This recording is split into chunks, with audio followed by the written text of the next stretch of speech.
সরকার যে প্রতিশ্রুতি দিয়েছে তা বাস্তবায়নের কাজ চলছে বলে জানিয়েছেন তথ্য ও সম্প্রচার মন্ত্রী জহিরুদ্দিন স্বপন।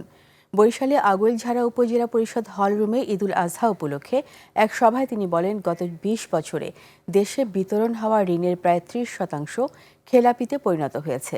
এটাই প্রমাণ করে বিগত সরকার ব্যাংক লুটের সুযোগ করে দিয়েছে। তিনি বলেন, একটি নির্বাচিত সরকার যদি রাষ্ট্র লুটের নেতৃত্ব ও পৃষ্ঠপোষকতা করে তাহলে জনগণ একসময় তাদের প্রত্যাখ্যান করবেই। মন্ত্রী বলেন, ২০২৪ জানুয়ারিতে জোর করে নির্বাচন করা হলেও আগস্টে পালিয়ে যেতে হয়েছে ফ্যাসিস্টকে।